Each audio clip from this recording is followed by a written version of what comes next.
The time has come. After a year of non-stop discussions around certainty to independent contractors, finally, just this week, Workplace Relations and Safety Minister Brooke van Velden made a groundbreaking announcement. Stick around for this important legal update where I go through all of the ins and outs in the coalition government's announcement and what this means for your business.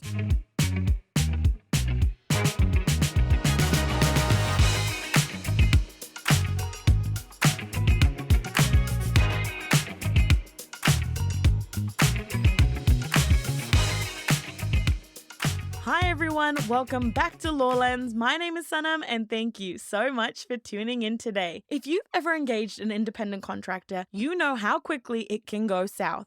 If you're treating them like an employee, maybe you're just doing it out of courtesy and you've invited them to the Christmas party. All of a sudden, they might need a new laptop or something like that and you've provided it to them. Then the lines start blurring very, very quickly and you've gone into the territory of an employee. Now, I know we haven't really spoken about this on the podcast before, and I wanted to touch on some of the key information around what an employee is, what a contractor is, but I didn't want to go into too much detail. So definitely later on down the track, you'll be seeing an episode solely dedicated to contractors. In terms of today's episode, I really wanted to cover Minister van Velden's announcement, especially the fact that it's just come out this week. It's caused a massive stir on LinkedIn, but to be honest, the information is so confusing. I see these lawyers doing these posts and I'm like, how is anyone going to understand what is going on? It's just slabs of text. Already the announcement was a slab of text. So I thought, why not break it down, make it really palatable and easy to understand? And these changes are all set for Q3. It's part of their Q3 action plan, and it focuses on creating a more straightforward approach to defining worker status, because worker status is one of the biggest issues that we see, especially on the payroll side. We see that a lot of times somebody's supposed to be a permanent, but they've actually been noted as a casual. Same thing with contractors as well. A lot of times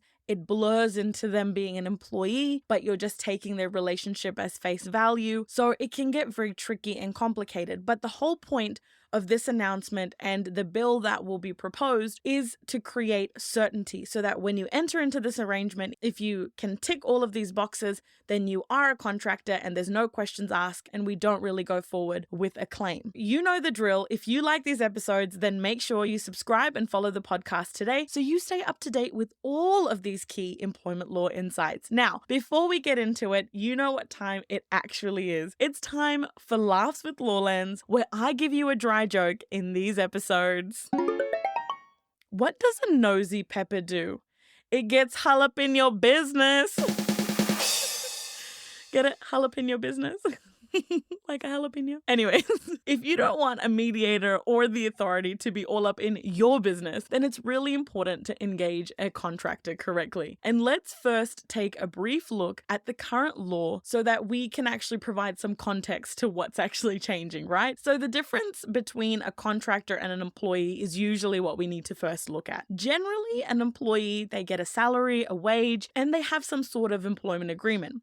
A contractor, very different. They can be self-employed, so they're not employed by the company or by the business, and they have their own business. In many scenarios, when they have a business, they will also invoice, and you won't have an employment agreement or anything like that in place. When you look at a contractor, they generally will have a contract for services. So it's a contract for the services that they are providing you. So you're engaging them. You're not employing them. The contractor agreement is what will be the rule of thumb in that case. So it seems pretty simple, right? And then the question is, why does everyone get this completely wrong? Because at the moment, the test that's applied really peels back the layers and it's a lot broader. And these are the tests that are applied to really understand whether someone is a contractor or whether they fall into the employee bracket. There are 4 legal tests. I won't go into them in too much detail, but I thought I can briefly touch on them to give you the lay of the land and a bit of understanding. So the 4 tests are the intention test. There's also the control versus independent test.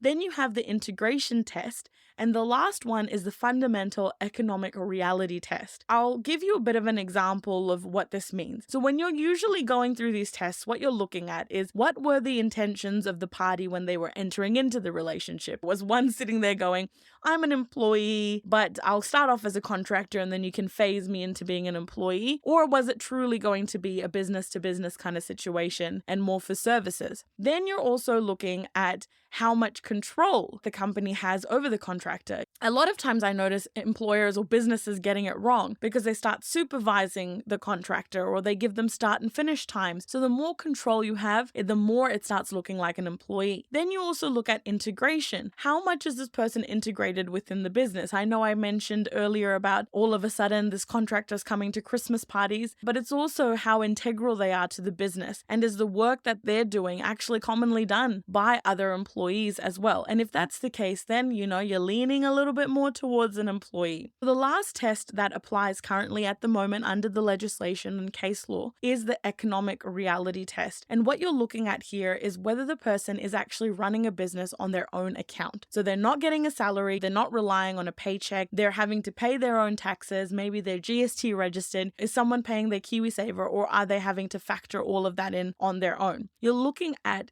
the actual economic reality of the person. And so this is currently how you determine the difference between a contractor and an employee. Now, what is being introduced? If you've been on social media like LinkedIn, I'm not talking about Snapchat, no one's talking about this there.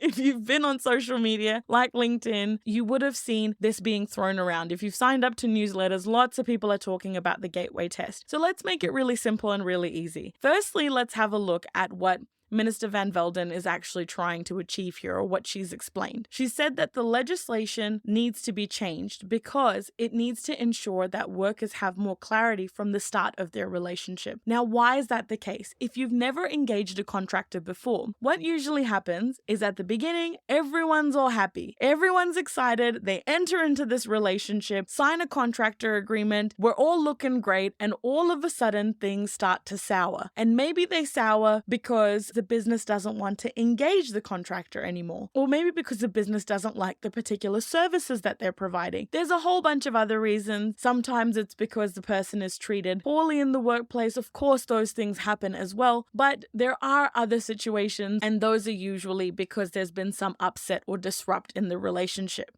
And the whole idea behind this gateway test is to really simplify and make things a lot easier. So what's the difference? Well, the gateway test offers a more straightforward, predefined approach. It just sets out 4 simple criteria, a yes or no kind of situation. And if one or more criteria is not met, then that's when you move into the current legal test that we've got at the moment. So we're not eradicating the current legal test, we're just building on it so that every time a contractor relationship is questioned, we're not jumping straight into this 4-pronged test where we're looking at everything and breaking down the true nature of the relationship. What the gateway test will do is actually amend the Employment Relations Act as it stands currently. If a claim comes up and if the claim is raised, then the coalition government is saying that you need to apply the gateway test. Now, this is what they're going to propose in a bill, so keep in mind this is not law at the moment. What I just spoke about before, about the 4 tests around control, integration, economic reality, all of that still applies. But this is what is being proposed. If you come up against a situation where you've got a claim, now there is 4 criteria. We like the number 4, clearly. There is 4 criteria under the gateway test that you need to have a look at.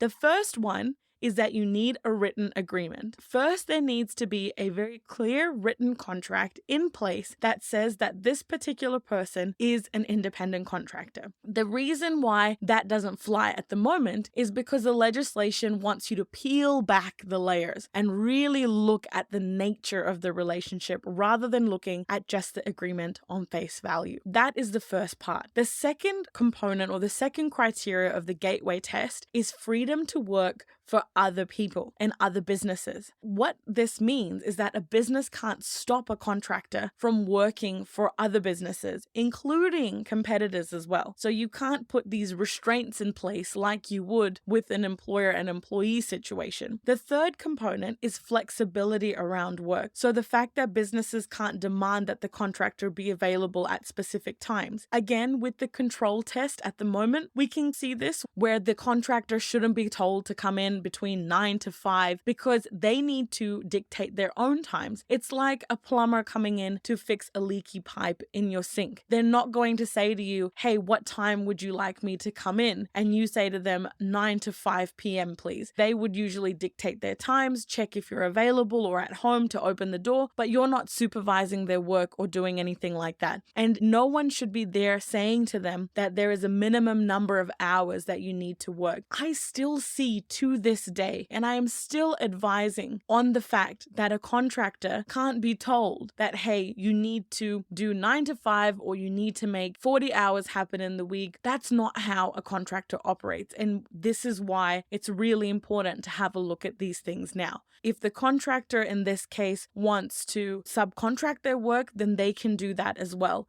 Now, the fourth criteria is control over additional work. So not necessarily control over the work they're currently doing, but over additional work. So the business can't terminate a contract if the contractor declines additional work or tasks. Let's say that you've got to fix a leaky pipe, and out of the leaky pipe came a couple of other things that needed to be done too. Maybe there's a particular drainage issue that doesn't really have any impact on the leaky pipe. This is where a contractor can choose to take on the additional work, or they can say, no, I don't want to do that. But you can't then stop the work on the leaky pipe because they are choosing not to provide their services for the drainage issue. So that's how I would look at it. And usually what I like to do in these scenarios is pull it back to the most simple contractor arrangement, because when we're talking about the gig economy and we're talking about things online, when we're talking about people working in remote teams, the basis of a contractor arrangement can become very confusing and convoluted. And that's why I like to pull it back to this. These 4 factors, like I said, the written agreement, the freedom to allow them to work for others, the flexibility around when they can come in, how many hours they need to do to get the service done, and also the ability to decline additional work and not lose the current contract. All of these 4 factors need to be met. And if they are met, then that particular person is a contractor. Case closed, done and dusted. If even one of the factors is not met, then we go back to the current test for determining employment status. So what does that mean? That current test still exists. This gateway test builds on top of the current test. There's just been an added layer or an added test to kick things off before you need to go down the path of the typical 4-tier test that is currently applied. Now, I'm going to wrap this up with a bit of my commentary. I take a very employer-centric approach in this podcast. We all know this. And I would honestly be sitting here and lying if I said that this wasn't a positive change for employers and for businesses. I mean, come on. We are in an environment now with the gig economy where a lot of people are looking to freelance rather than be employed. Look at me running the podcast, right? I can see there being a real positive change for a lot of businesses so that it gives them a lot more clarity that they're entering into these relationships knowing that they are doing right by the contractor and right by their business. And what I have seen personally is that businesses are being stifled because of the uncertainty with contractors. And here's something that will resonate with a lot of businesses, and it's something that Minister van Velden also said. If one worker is in a specific industry or a specific sector or a role, and that is classified as an employee by the courts, it creates a domino effect of uncertainty for other businesses that use similar contractors. Look at the Uber case. Prime example. After years of going through these cases and these rounds of going back and forth to appeal courts and everything, there has been a final answer that those people were considered employees rather than contractors. So this gateway test will hopefully provide a lot more consistency and clarity much earlier in the process, so that you can tick these boxes, figure out if this person has a claim or not before moving ahead. Nothing in law is very easy and clear and simple. We know this. Even the simplest things are disputed and become a point of contention and up to interpretation. So I wouldn't be surprised if we're going to see cases coming out about this. But this is how laws change, and this is how things adapt and change with the times. A lot of times you see in these kinds of businesses that are remote or that have different ways of working that they're not able to come up with innovative structures or models because they are so worried that the person will be seen as an employee rather than a contractor. And like I said, I'm still advising on the fact that contractors need to be treated a particular way because of the fact that it is very difficult with the current test to actually keep these contractors very clearly separated from a business, especially when you're looking at remote businesses, when you're looking at the gig economy and you're not looking at a typical contractor relationship like someone painting a house or fixing a leaky pipe. This is my kind of commentary and my opinions on it. I believe that it will be a huge benefit for businesses. But again, I am very employer friendly, I know, on this podcast. So if you want to reach out and have a chat about it, then absolutely feel free to.